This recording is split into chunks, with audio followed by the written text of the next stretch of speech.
भैया हराओ बोलो।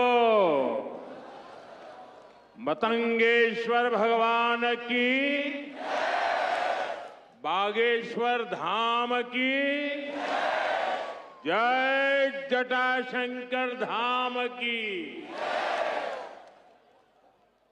अपुन औरण खां मोरी तरफ से दो ही हाथ जोड़ के राम राम जो।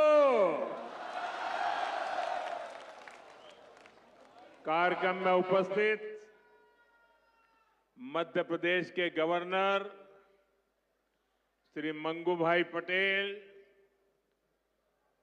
मुख्यमंत्री भाई मोहन यादव जी,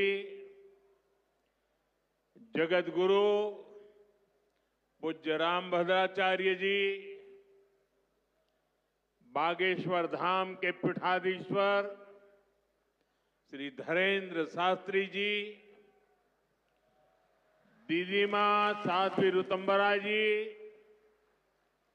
स्वामी चिदानंद सरस्वती जी,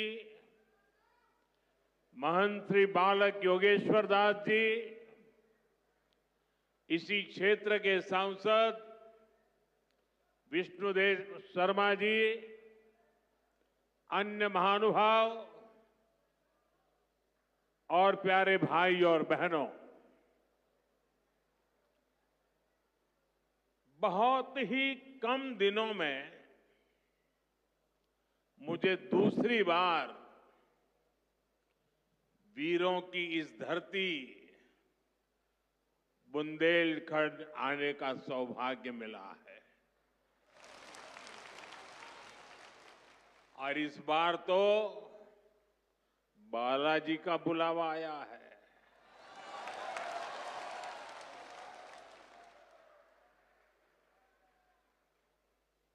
ये हनुमान जी की कृपा है कि आस्था का ये केंद्र अब आरोग्य का केंद्र भी बनने जा रहा है। अभी मैंने यहां Shri Bageshwar Dham medical science and research institute का भूमि पूजन किया है। ये संस्थान 10 एकड़ में बनेगा। पहले चरण में ही इसमें 100 बेड्स की सुविधा तैयार होगी। मैं इस पुनीत कार्य के लिए श्री धीरेन्द्र शास्त्री जी का अभिनंदन करता हूं और बुंदेलखंड के लोगों को बहुत बहुत बधाई देता हूं। साथियों, आजकल हम देखते हैं कि नेताओं का एक वर्ग ऐसा है जो धर्म का मखौल उड़ाता है, उपहास उड़ाता है, लोगों को तोड़ने में जुटा है। और बहुत बार विदेशी ताकतें भी इन लोगों का साथ देकर देश और धर्म को कमजोर करने की कोशिश करती दिखती है। हिंदू आस्था से नफरत करने वाले ये लोग सदियों से किसी न किसी भेष में रहते रहे हैं। गुलामी की मानसिकता से घिरे हुए लोग हमारे मत, मान्यताओं और मंदिरों पर, हमारे संत, संस्कृति और सिद्धांतों पर हमला करते रहते हैं। ये लोग हमारे पर्व, परंपराओं और प्रथाओं को गाली देते हैं। जो धर्म, जो संस्कृति स्वभाव से ही प्रगतिशील है, उस पर ये कीचड़ उछालने की हिम्मत दिखाते हैं। हमारे समाज को बांटना,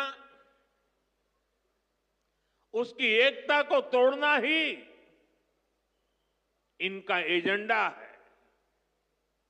इस माहौल में मेरे छोटे भाई धीरेन्द्र शास्त्री जी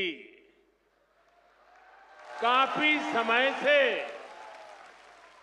देश में एकता के मंत्र को लेकर लोगों को जागरूक करते रह रहे हैं। अब उन्होंने समाज और मानवता के हित में एक और संकल्प लिया है।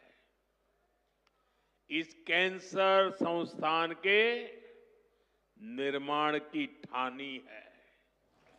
यानी अब यहां बागेश्वर धाम में भजन, भोजन और निरोगी जीवन तीनों का आशीर्वाद मिलेगा।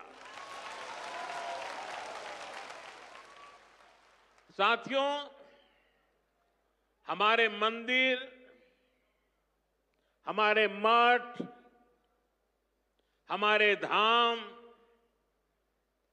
ये एक और पूजन और साधना के केंद्र रहे हैं, तो दूसरी ओर विज्ञान और सामाजिक चिंतन के भी, सामाजिक चेतना के भी केंद्र रहे हैं।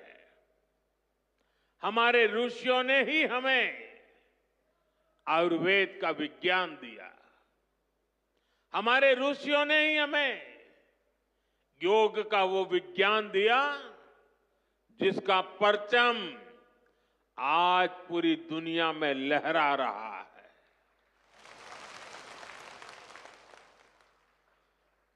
हमारी तो मान्यता ही है, परहित सरिस धर्म नहीं भाई, अर्थात दूसरों की सेवा, दूसरों की पीड़ा का निवारण ही धर्म है। इसलिए नर में नारायण, जीव में शिव, इस भाव से जीव मात्र की सेवा, यही हमारी परंपरा रही है। आजकल हम देख रहे हैं महाकुंभ की हर तरफ चर्चा हो रही है। महाकुंभ अब पूर्णता की ओर है। अब तक करोड़ों लोग वहां पहुंच चुके हैं। करोड़ों लोगों ने आस्था की डुबकी लगाई है, संतों के दर्शन किए हैं। अगर इस महाकुंभ की तरफ नजर करें